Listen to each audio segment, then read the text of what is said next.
This whole thing smacks of an anti-Semitic conspiracy theory. The Israeli Ministry of Foreign Affairs has provided financial support to UK parliamentarians, and anyone who claims that these donors receive nothing in return is being naive. Labour Friends of Israel, Conservative Friends of Israel, other Friends of Israel Minister. Don't have... Minister. Do you think there should be transparency? I would just say to the honourable gentleman, gently, you can be a Labour friend of Israel without being a Labour friend of the Israeli government's actions on that particular day. I beg to move that this House has considered e-petition relating to pro-Israel influence on UK politics and democracy. On a point of order, Ms Harris, why is Israel singled out in this way? Why not Gulf countries, Iran, Eastern Europe or the USA? This is being discussed at a time when the Jewish community are clearly under threat and are suffering numerous hideous attacks. I'm not sure I trust the motivation, Ms Harris, behind the petition organisers, and I very much fear this whole thing smacks of an anti-Semitic conspiracy theory. The petition has been signed by over 116,000 people. The petition calls for a public inquiry into what it describes as pro-Israeli influence on politics and democracy.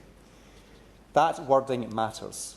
It singles out one country and, more importantly, invokes a long-standing allegation that people who support that country exercise hidden or improper influence over our democratic institutions.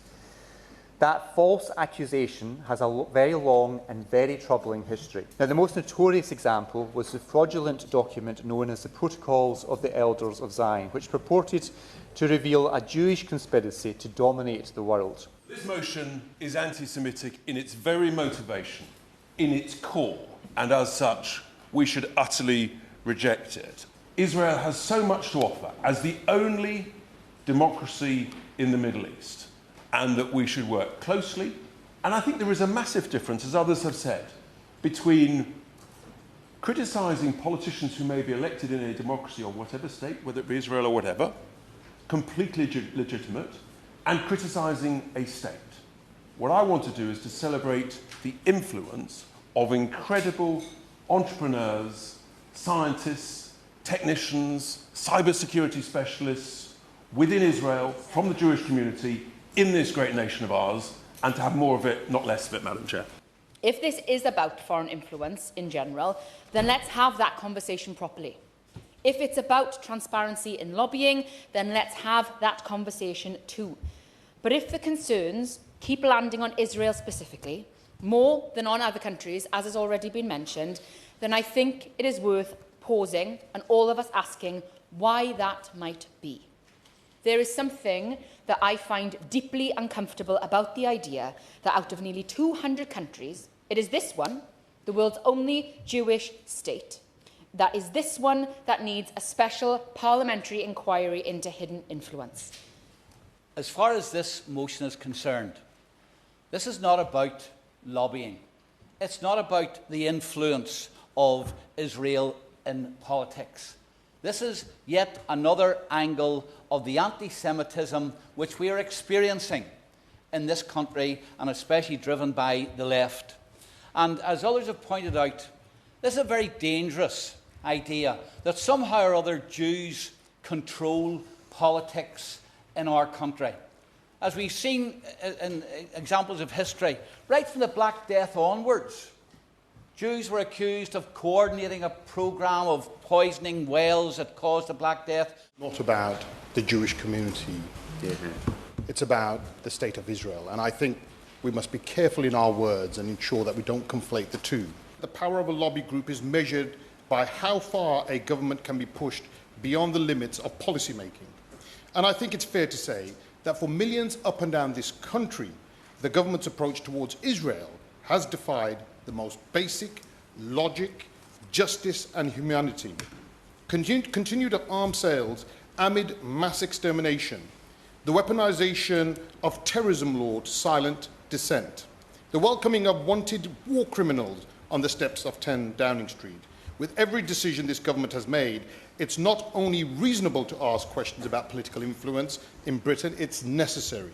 This is about more than simply election funds. It's about access and about influence. Anyone who claims that these donors receive nothing in return is being naive. The transactional nature of donations applies no less to those in the highest echelons of our democracy. Just this year, Labour Friends of Israel, who funded many of these cabinet members, was reported to the Electoral Commission over concerns about opaque funding arrangements. Ministers in this government publicly identify themselves as members of that organisation, yet it is not registered as a members' association and therefore avoids the further disclosure requirements that accompany that status. That cannot be right. More troubling still is the question of direct support from the Israeli state. Electoral records show that the Israeli Ministries of Foreign Affairs has provided financial support to UK parliamentarians, and that must be transparent. In 1941, Nazi propaganda depicted Jews as secretly manipulating London, Washington and Moscow. So the idea that Jews exercise hidden influence over politics, democracy and society is not new. It's an ancient conspiracy theory repeatedly used to isolate Jews, undermine social cohesion and stoke hatred. Historically, many foreign actors tried to meddle in our politics for their interests. Over the past decade, the Israeli government has been guilty of exactly that, guilty of meddling in our politics for the interests of what is ultimately a foreign nation. In 2017, an Israeli official employed at the London embassy was recorded by an undercover journalist expressing his desire to take down pro-Palestine British politicians. The Israeli official named Shai Maysat expressed his goal to take down the ex-minister Alan Duncan because of his criticism of Israel's illegal settlement expansion. Pro-Israeli lobby groups have paid hundreds of thousands in political donations in the UK. The evidence is countless, which I will refrain from sharing due to time limits. If we believe in democracy, then we must demand scrutiny. If we value our sovereignty, then we must demand accountability. If we believe in British independence, then we must ensure no foreign state, whether Israel, China, Russia, Iran, or India, or any other country, is permitted undue influence over our institutions. I urge the government to strengthen lobbying regulations, improve disclosure requirements, and review the relationship between foreign governments and parliamentary bodies. In 2024, Declassified UK, June 2024, revealed 13 out of the then 25 members of the Labour cabinet received hundreds of thousands in donations from pro-Israel donors, and that some 180 Britain's 650 MPs had accepted such funding during their political careers. That's 1 in 4 elected members. If I can continue, please. The 255 constituents that signed this petition and the 118,000 that signed from across the country would just like to hold our government and our system to account for these donations. What are they for and what... Okay. Gareth. Thank you, Honourable, for giving way. He made the big claim about from pro-Israeli donors. Could he just clarify what he actually means by that? Does he have a particular definition about what that actually means in terms of who those donors were and the purpose that he believes that money was given? Iqbal Mohammed. Thank you. I thank my honourable friend for his intervention. Donors that turn a blind eye to blatant violations of Israeli law, British law, or international law. That's where I would leave that definition. So if Britain claims to defend its democracy from foreign interference, I'll continue because of time won't allow. We rightly sanction Russia for undermining democratic institutions, warn about the threat from China and Iran to our political system, yet when substantial evidence of foreign influence concerns Israel, our principles of transparency, scrutiny and accountability appear to vanish. And I will, given the lack of time, just give one example. Elbit Systems, Israel's largest arms manufacturer, operates 16 sites across the UK and supplies around 85% of Israel's drones and military ground equipment, systems that have been widely used during Israel's genocide in Gaza.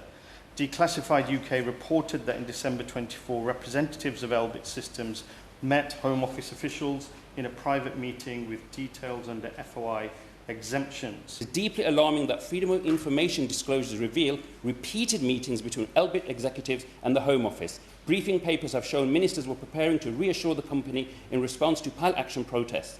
While the suppliers of war and genocide are granted meetings with ministers, those opposing the machinery of war risk being treated as a threat. Most troubling of all, the section of the ministerial briefing entitled Past Lobbying was redacted. If there is nothing to conceal, why are the details of previous lobbying withheld from Parliament and the public? Regarding the specific request of the petition, the government does not support a public inquiry solely on pro-Israeli influence. It's unfortunate that the petition behind this debate plays into the same old anti-Semitic tropes of hidden forces and malign control. We also acknowledge that there are individuals and organisations who support the government of Israel, and they engage in our democratic process and advocate for causes they believe in, just as countless other groups do. There are normal features of a democracy, of a democratic society. They are not evidence of malign control or undue influence. I asked the Minister why so many in this House, and including him, are conflating the Jewish faith and Jewish people with the actions of the State of Israel, because that's not what's been said within the petition, and that's not what's been said within this House. No matter how uncomfortable it may be for some in this chamber, the State of Israel stands accused of committing genocide in Gaza. Minister. Does he agree? I do not agree with that. So, Chair, instead of accepting the premise of this debate without question, I urge members across this House to reject the premise, to remember this context, and to question the notion of focusing any debate on Israel alone. The specific point around Israel, Labour Friends of Israel, Conservative Friends of Israel, other Friends of Israel Minister. don't have... Minister. Do you think there should be transparency? I would just say to the honourable gentleman, gently, and I refer him to an earlier answer about unintentional or quite explicitly and quite deliberate in some cases, or willful, misassociation. You can be a Labour friend of Israel without being a Labour friend of the Israeli government's actions on that particular day. And it is, in fact, the duty of allies and friends to point out where we disagree. And I am sure if there was a debate, where the discussion was as to the certain behaviours of the Israeli government, we would find a mix of views in this House, including strong common theme. But that is not this. So I just urge him to pull back from willful or unintentional tropes. Minister. Thank you.